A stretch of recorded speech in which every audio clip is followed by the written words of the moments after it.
Romanos capítulo 2, versículo 4, diz assim a palavra de Deus: ou desprezas a riqueza da sua bondade, tolerância e longanimidade, ignorando que a bondade de Deus é que te conduz ao arrependimento? Vamos orar? Senhor Deus e Pai, eu quero nesse instante pedir ao Senhor que tenha misericórdia de mim e me use, ó Deus, a despeito das minhas limitações, das minhas dificuldades. Me dê, Senhor Deus, clareza no falar, me dê, Senhor Deus, objetividade no que precisa ser dito. E aos meus irmãos aqui presentes, ó Deus, que haja também no coração deles total atenção à Tua palavra, e voltados, ó Deus, para o Senhor, atentos ao que o Senhor tem a dizer.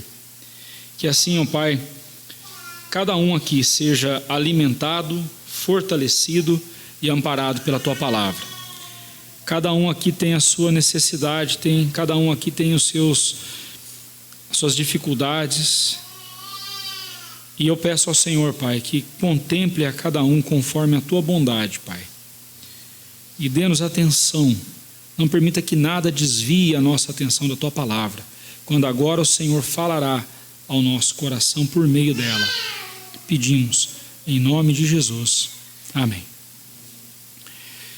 Estamos vendo em todo o capítulo 2, ainda, começando o capítulo 2, a situação dos judeus. E o apóstolo Paulo vai fazendo algumas perguntas, a partir do versículo 3, ele foi fazendo perguntas aos judeus. Por quê? Porque os judeus, eles se achavam melhores do que os gentios.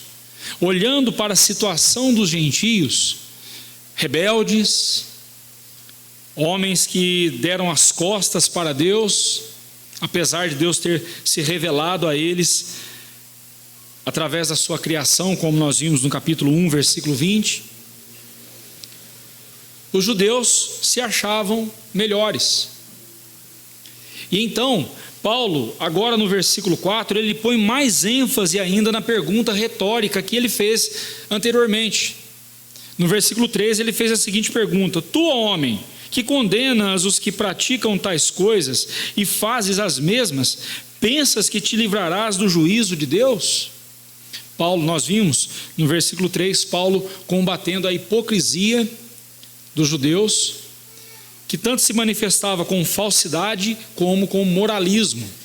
Eu expliquei para você a diferença entre falsidade e moralismo. Ambas são hipocrisia diante de Deus, mas a falsidade é aquilo que eu aparento aos seus olhos ser. É aquilo que você olha para mim e pensa de mim, mas não sabe quem eu sou de fato.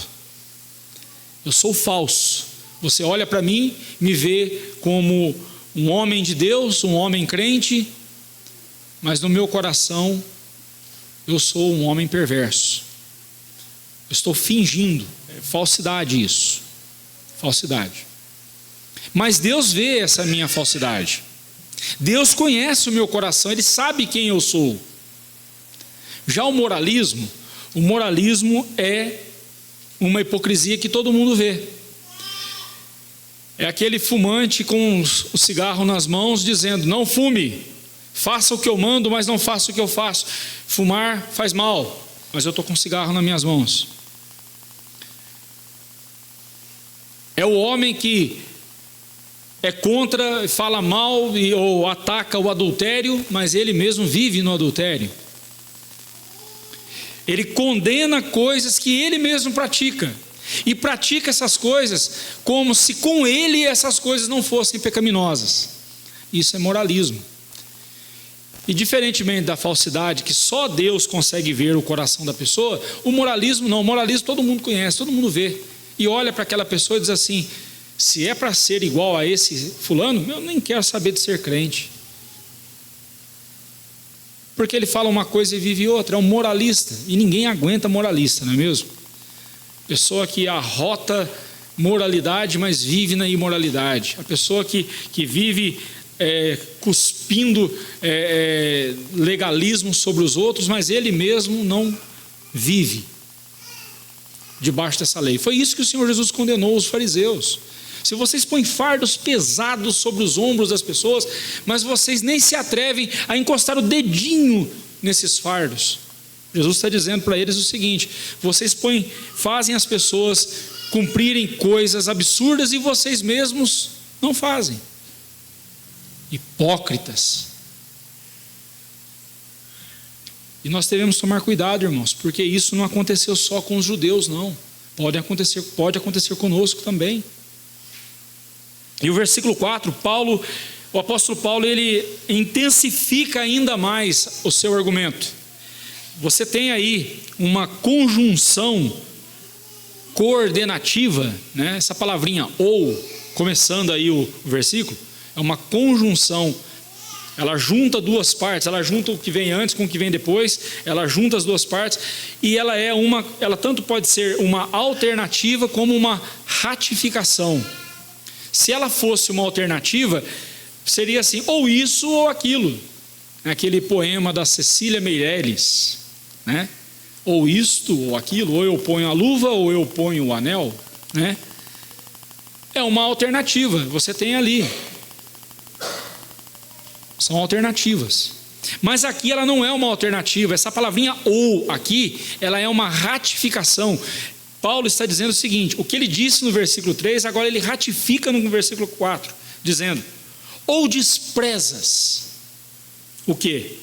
A riqueza da bondade, da sua bondade, da bondade de Deus, e tolerância e longanimidade, ignorando a bondade de Deus que te conduz ao arrependimento. Paulo está dizendo para os judeus assim: quem você pensa que você é? Você além, no verso 3, você além de ser um moralista, um hipócrita moralista, que condena o pecado dos outros, mas o mesmo pecado em você não condena, você pratica descaradamente.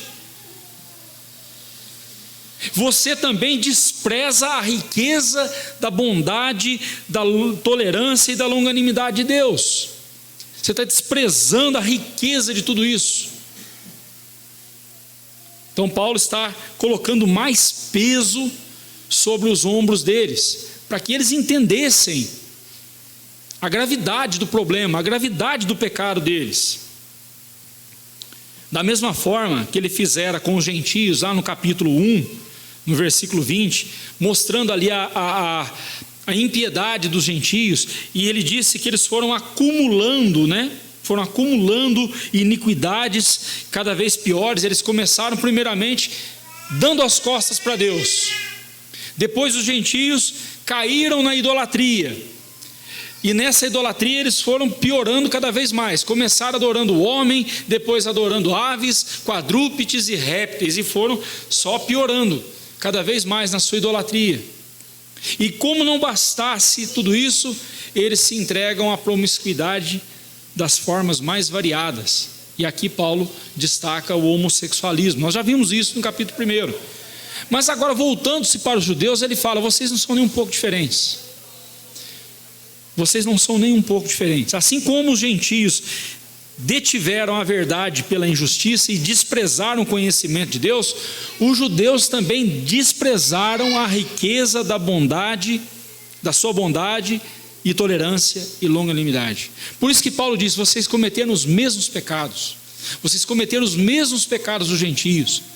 Sabe por quê? Porque não importa se você é judeu, gentio, brasileiro, italiano, russo, argentino, não importa, você é um pecador. O pecado não é só de uma etnia, só de um povo. O pecado é da humanidade. Todo ser humano é pecador. E Paulo vai desenvolver esse argumento no capítulo 2 e especialmente no capítulo 3. Nós vamos ver isso depois, daqui a algum tempo. Mas ele está pondo o dedo dizendo o seguinte: você agora, se ele estivesse falando para nós aqui, ele diria assim: não importa se você mora em Jacareí ou em São José, não importa se você mora no bairro tal, no bairro assim, assado, não importa onde você mora, não importa qual seja o seu trabalho, qual seja a sua ocupação, o que você faz da vida, você é um pecador. E meus irmãos, isso é terrivelmente estarrecedor, porque o que nos nivela como ser humano é o pecado. E nós somos iguais a qualquer outro pecador. Enquanto Deus não vem com a sua riqueza, da sua bondade, tolerância, longanimidade e misericórdia, Ele vem e nos resgata de onde estamos, nós continuaríamos no mesmo nível dos demais pecadores. Bem, entendendo melhor o que essas palavras, riqueza da sua bondade, tolerância e longanimidade, entendendo melhor o significado delas, pense aqui num cabide. Ajudar as crianças aí agora. Pense num cabide. A palavra riqueza é o cabide. E pendurado nesse cabide, estão a bondade, a tolerância e a longanimidade de Deus. A riqueza da sua bondade, tolerância e longanimidade, que corresponde à forma abundante com que Deus derramou a sua graça sobre os judeus através das alianças, as quais eles desprezaram e rejeitaram. Talvez você já ouviu a palavra dispensacionalismo, se você prestou atenção nos meus sermões, você já ouviu eu falando sobre aliancismo e dispensacionalismo. O dispensacionalista, ele entende assim, que Deus fazia uma aliança com o povo dele, fez uma aliança e o povo quebrou, aí Deus teve que fazer outra aliança para substituir aquela anterior. E aí os homens quebraram essa nova aliança e Deus fez outra aliança para substituir as que foram quebradas. Bem, embora isso tenha acontecido, os homens quebraram a aliança com o Senhor, mas uma coisa que nós precisamos entender, nós como aliancistas entendemos o seguinte, que não é o pecado do homem que anula a aliança com Deus. Não é a fidelidade do ser humano não determina a fidelidade de Deus. E nem mesmo atrapalha os planos de Deus, nem mesmo a infidelidade dos homens atrapalha a fidelidade de Deus e os planos dele. Então, quando Deus fez uma aliança, começando lá com Adão, ele fez aliança com Adão. Adão quebrou essa aliança. Ao fazer uma nova aliança, e ele fez com Noé, ele não jogou fora a aliança de Adão. Você vai ver elementos da aliança que ele fez com Adão, você vai ver na aliança com Noé. Porque a aliança, ela tem um caráter de resgate. Ela vai resgatando. Então ela resgatava a aliança anterior. Vamos depois em sequência, Abraão. Quando a aliança com Noé falhou, vem então a aliança com Adão. Não a aliança que falhou, mas o homem que falhou. Deus então vem e faz uma aliança, com Abraão. E na aliança com Abraão você vê Deus buscando a aliança de Adão e a aliança com Noé. E assim por diante, passando por Moisés, Davi, os profetas, até chegar no Senhor Jesus. No Senhor Jesus, a nova aliança, ela busca todas as outras alianças e cumpre todas as outras alianças e garante a nós que nenhuma das promessas de Deus cairá por terra, porque Deus cumprirá o que prometeu. Quando olhamos para os judeus, eles desprezaram toda a revelação de Deus. Observe que os gentios também desprezaram a revelação de Deus. No versículo 18 do capítulo 1, nós vimos isso. Eles detiveram a verdade pela injustiça. Eu expliquei para você que o verbo deter aqui literalmente significa, eles deram as costas, eles rejeitaram, eles olharam para a verdade de Deus e disseram assim: não queremos saber, não queremos nada com ela. Eles recusaram a verdade de Deus. E para você recusar algo, você tem que desprezar aquilo. Toda forma de recusa é uma forma de desprezo. Olhando agora para os judeus, Paulo acusa os judeus do mesmo pecado. Você despreza a riqueza da bondade, da tolerância e da longanimidade de Deus. Você está desprezando o que Deus fez. Você está desprezando.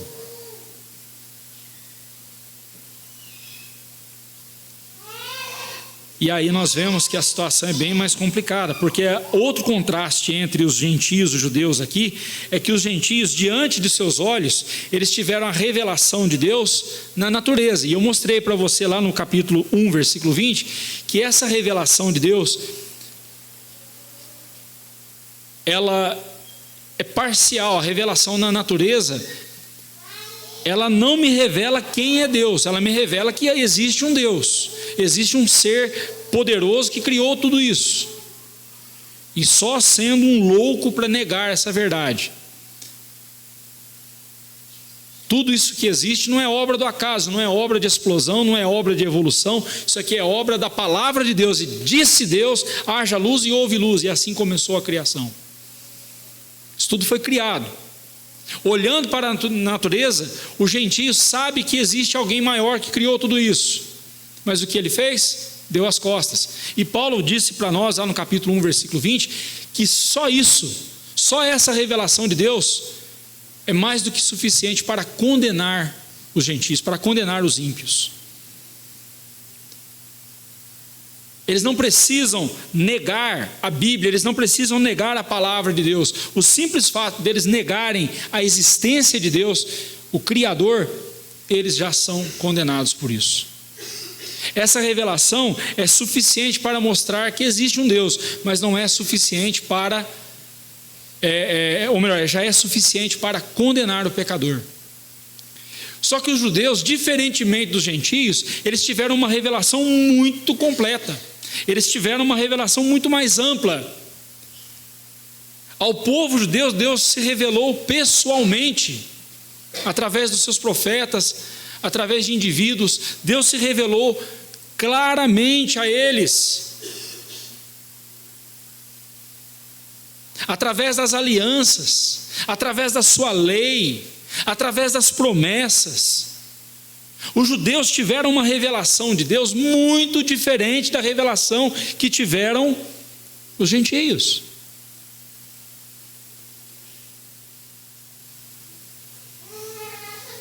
Mas a essa revelação de Deus aos gentios, ainda que fosse suficiente para condená-los, não era suficiente para salvá-los, como foi a revelação para os judeus. A revelação que os judeus tiveram de Deus não só foi suficiente para conhecerem a Deus, mas também para serem salvos. Todas as promessas que eles receberam nas alianças do Antigo Testamento apontavam para o Senhor Jesus. Por isso a nossa confissão de fé, muito sábia, vai dizer o seguinte, que tanto os filhos de Deus no Antigo Testamento quanto os do Novo Testamento são salvos da mesma forma, são salvos pela fé em Cristo Jesus, são salvos pela obra de Cristo. Os crentes do Antigo Testamento viveram pela fé no Messias que viria. Nós hoje vivemos pela fé no Messias que já veio e que voltará um dia para nos buscar. A nossa salvação é a mesma, não há dois tipos de salvação, como ensinam os dispensacionalistas em relação aos judeus. Não, é um tipo só de salvação. Há uma só salvação, uma só graça, é a que salvou os crentes do Antigo quanto do Novo Testamento. Mas os judeus viveram pela fé no Messias que viria. E quando o Messias veio, o que eles fizeram? Abra sua Bíblia comigo em João capítulo 1, versículo 11.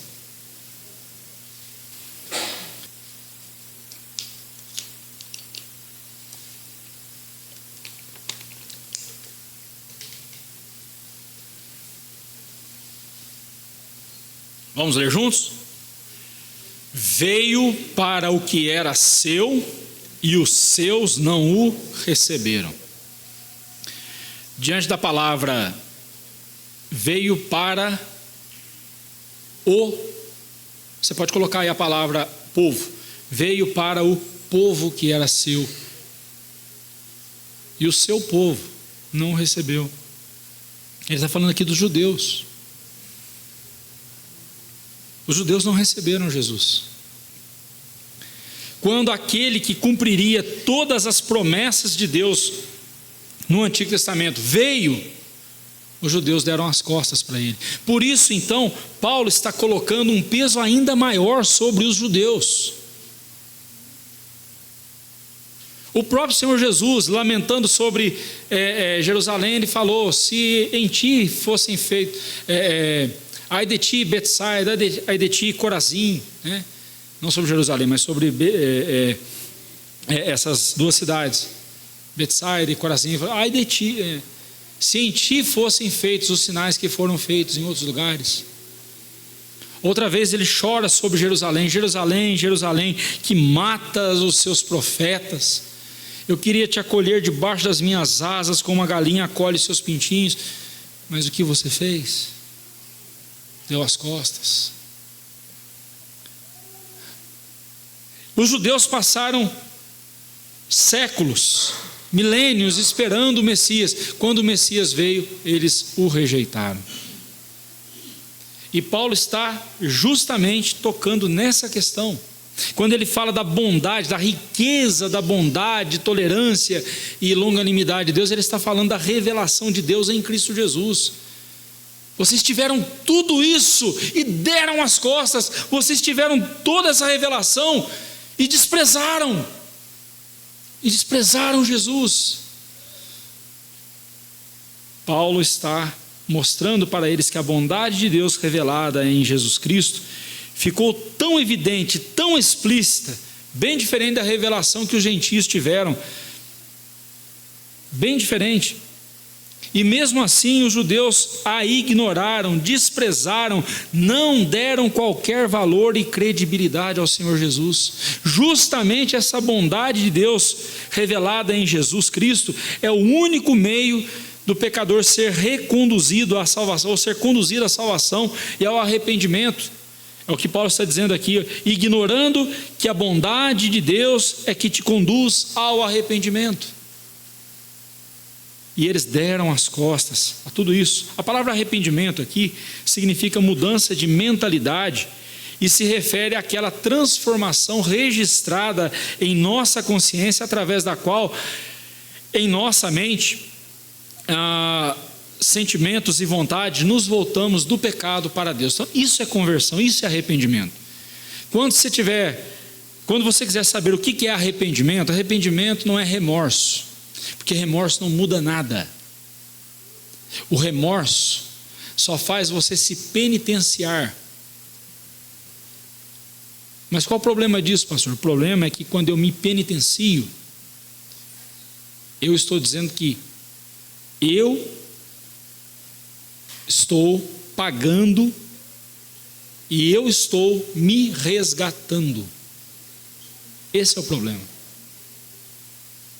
Eu estou pagando a minha dívida com Deus, eu não preciso de Jesus. O remorso faz isso.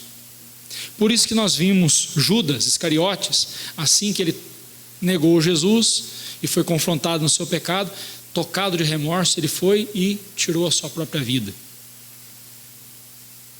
Uma autopenitência. Estou me penitenciando, estou pagando pelo que eu fiz. E não pagou. Foi para o inferno do mesmo jeito. Ele era diabo, filho da perdição. Não teve salvação.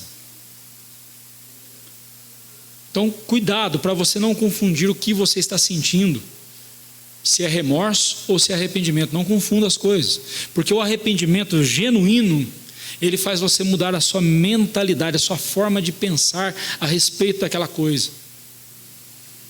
Aquele pecado que antes você se deleitava nele ou praticava sem qualquer escrúpulo, agora você olha para aquele pecado com tristeza no seu coração. Puxa vida, por que eu fiz isso? Eu estou sendo tentado a cair nesse pecado de novo, mas eu não quero isso, eu não quero. É a mudança na vontade. Conversão é isso, arrependimento é mudança de vontade. É mudança de vontade. Arrependimento não é só tristeza, embora você possa até chorar de tristeza quando estiver arrependido, pode acontecer. Mas não quer dizer que isso seja arrependimento, porque o arrependimento verdadeiro, ele traz mudança de vida, traz mudança no seu comportamento também. Mas não só uma mudança no seu comportamento, há uma mudança no seu coração. Você passa a olhar para o pecado com tristeza e você não quer mais aquilo. Aquele pecado já, ainda que você seja tentado a ele, mas aquele pecado já não traz mais alegria ao seu coração como trazia antes. E você passa até mesmo a ter nojo do pecado, repulsa pelo pecado. O verdadeiro arrependimento nos leva a essa mudança e nos faz não só deixar de olhar para o pecado, o verdadeiro arrependimento nos faz olhar para Deus. Aliás, eu creio que acontece exatamente o contrário, é olhando para Deus que eu deixo de olhar para o pecado. A bondade de Deus me leva ao arrependimento e me faz voltar para Deus, e quando eu me volto para Deus, eu me afasto do pecado.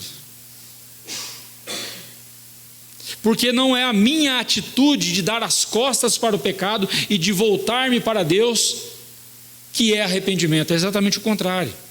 É Deus me chamando para si, me fazendo olhar para Ele novamente e caminhar na direção dEle, dando as costas para o pecado. É Deus quem faz isso, o texto é claro, é a bondade de Deus que me conduz ao arrependimento. A bondade de Deus não é só um instrumento que Deus usa para me conduzir ao arrependimento, não. A bondade de Deus é o próprio agente desse arrependimento. É Deus me pegando pelo braço e me puxando para si, ou me puxando pela orelha, né? Pegando pela orelha e me puxando e me trazendo na direção dele. Aí a gente ouve aquela frase, né, que os crentes gostam muito de usar, né? Se não vem pelo amor, vem pela dor, não é assim? Irmãos, sempre é pela dor e sempre é pelo amor. Sempre é pela dor. Ainda que não seja uma enfermidade, uma tragédia na minha vida me fazendo voltar para Deus, como muitas vezes acontece, né? Depois de uma enfermidade, a pessoa acorda para a realidade. Puxa vida, eu estive lá. Como a gente diz lá em Minas, eu estive no bico do urubu. Estive lá, pertinho. Quase fui. E Deus me tirou. Eu tenho que voltar para Deus. Às vezes acontece isso. E Deus pode usar situações assim. Aí alguém vem dizer assim, não veio pelo amor, veio pela dor, né? Mas irmãos, sempre é pelo amor, sempre é pela dor. Porque dói você matar o seu eu, não é isso que Jesus disse? Se alguém quer vir após mim, a si mesmo se negue, dia a dia tome a sua cruz e siga-me. Negar-me a mim mesmo todos os dias, não é fácil, dói, é doloroso, porque desde pequenininho, desde bebezinho, o meu coração me ensinou a querer as coisas, a querer a minha vontade. Eu quero, tanto que essa é uma das primeiras palavras que a criança aprende, né? Quero, eu quero, é meu. Não é assim? E negar isso a nós mesmos dói, é difícil, mas sempre é por amor também. Porque não importa se Deus está me trazendo pela dor, se Ele está me trazendo para uma situação mais suave, não importa, sempre é o amor de Deus, sempre é a bondade de Deus. No Antigo Testamento, o judeu, para falar do amor de Deus, ele usava a palavra bondade, a bondade de Deus, a misericórdia de Deus, a bondade dele, é o amor dele para conosco. Se os judeus, Paulo, ele afirma que é a bondade de Deus que nos conduz ao arrependimento. Os judeus tiveram muito mais que os gentios em se tratando da revelação de Deus. E o que eles fizeram? Exatamente o mesmo que os gentios fizeram. Desprezaram a Deus quando desprezaram a Jesus Cristo. E Paulo aqui não está, quando ele diz que eles praticam as mesmas coisas que os gentios, ele está indo muito mais além, ele não está falando apenas dos mesmos pecados, ele está dizendo o seguinte: vocês fizeram muito pior do que os gentios. Além de fazer o que eles fazem, vocês fizeram algo muito pior, vocês desprezaram Jesus e o pregaram numa cruz. Os judeus se julgavam melhores que os gentios por conta dos privilégios que tiveram da parte de Deus. Mas terem privilégios e serem negligentes, incrédulos e desprezadores de tão rica bondade, tolerância e longanimidade, fez com que a responsabilidade deles fosse ainda maior para com Deus. Como o Senhor Jesus mesmo disse: a quem muito é dado, muito lhe será exigido, e aquele a quem muito se confia, muito mais lhe pedirão. Os judeus receberam muito mais da parte de Deus do que os gentios.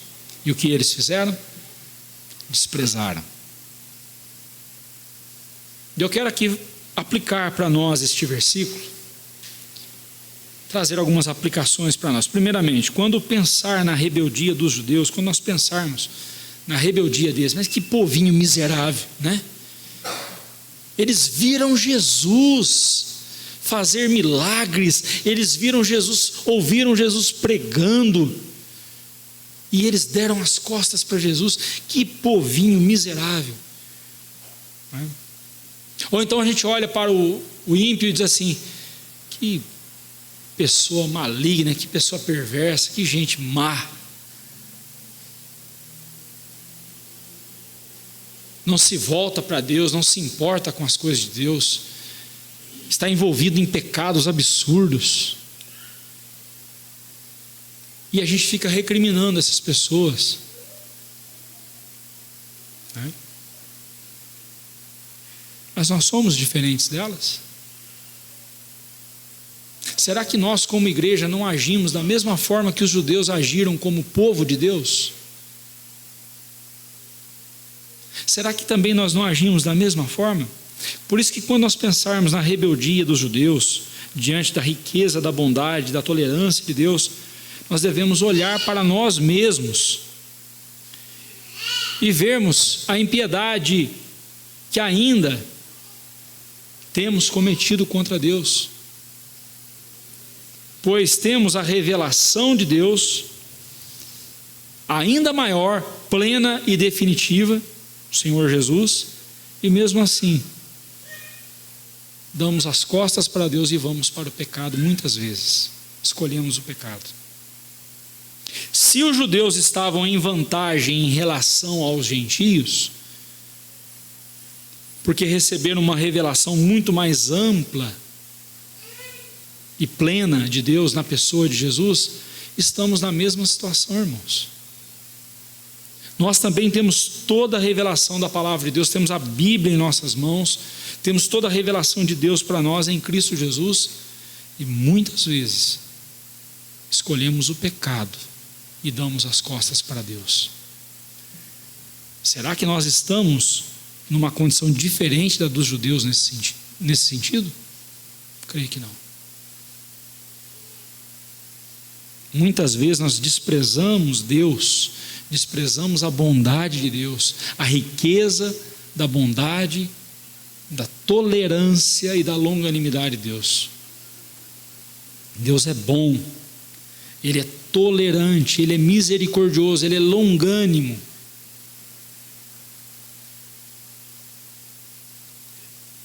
Nem sempre Deus nos castiga exatamente na hora em que nós cometemos o pecado.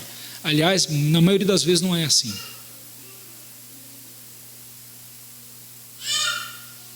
Em alguns aspectos, às vezes, nós pais podemos ser até mais rígidos que Deus. Porque na primeira e na segunda vez já corrigimos, né? Às vezes na primeira a gente já corrige e não deixa para depois, não. Não quer dizer que Deus, quando Ele não corrige você, quando você comete um pecado e Deus não corrige você imediatamente, não quer dizer que Deus deu uma cochilada ou Deus diz assim: deixa passar, depois eu acerto. Não, Ele está sendo longânimo. Ele está sendo longânimo, Ele está tendo tolerância para conosco, Ele está tolerando. Mas não abusemos disso, porque o juízo do Senhor vem. Então, se você cometeu um pecado e não aconteceu nada, se você não foi pego, não aconteceu nada com você, não se sinta à vontade, não. Você está ignorando a misericórdia de Deus que te conduz ao arrependimento. Em vez de se arrepender, o que você está fazendo é endurecendo ainda mais o seu coração. Essa semana tivemos uma experiência assim lá em casa. Fizemos um reparo na torneira e ficou um buraco na parede. E aí o rapaz que fez o reparo falou: olha, você tem que encher com massa plástica. E aí você compra o potinho de massa plástica, vem um vidrinho assim de catalisador.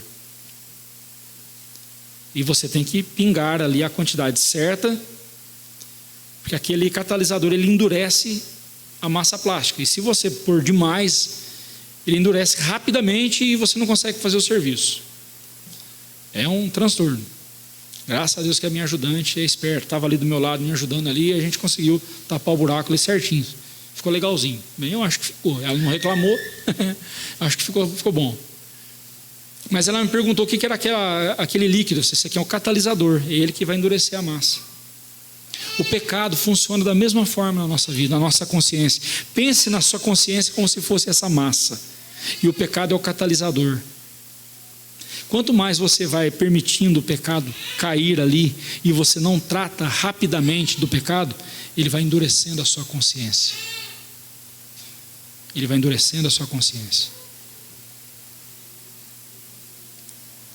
E somente o juízo e a disciplina de Deus é que quebrarão.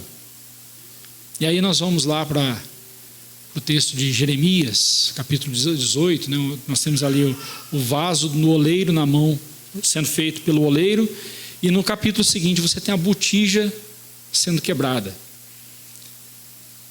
E essas duas figuras ali, Deus usou para mostrar para o profeta: ou você é barro mole nas minhas mãos, e eu estou moldando você do jeito que eu quero, ou seu coração já endureceu e você é uma botija seca e dura, que se tiver com defeito, só tem uma solução: ser quebrada, ser destruída.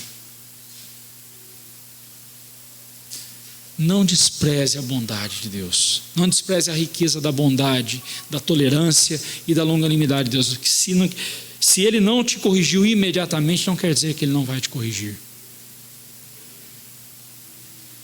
Se Ele não pesou a mão imediatamente sobre você, porque às vezes acontece, não quer dizer que Ele fez vistas grossas. Você vai acertar contas com Ele uma hora ou outra. Não menospreze nem ignore a bondade de Deus. As Escrituras Sagradas, elas são repletas de passagens que relatam a bondade de Deus chamando os pecadores ao arrependimento.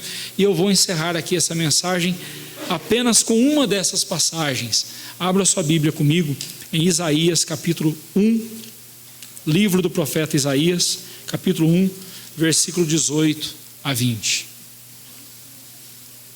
E aqui você vai ver o convite de Deus, a misericórdia de Deus te convidando. Tanto é que a Sociedade Bíblica colocou como subtítulo aqui: convite da graça. A graça de Deus te convidando.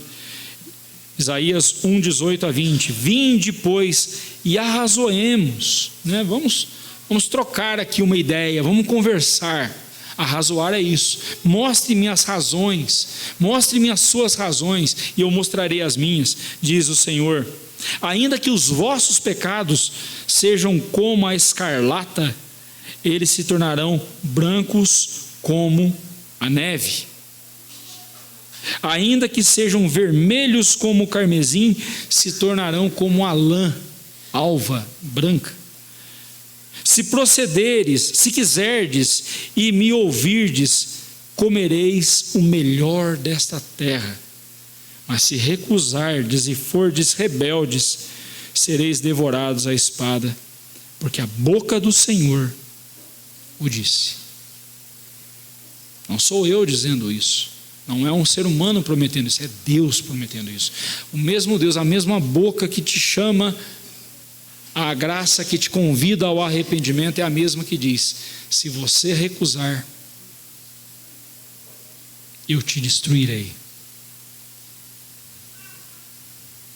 Os judeus pagaram caro por isso, porque eles recusaram a graça de Deus na pessoa de Jesus. E tudo começa quando nós olhamos para os privilégios que nós temos da parte de Deus, e em vez de ver esses privilégios como responsabilidades que nós devemos cuidar, olhamos para eles como se fossem méritos nossos, como se fôssemos merecedores daquilo.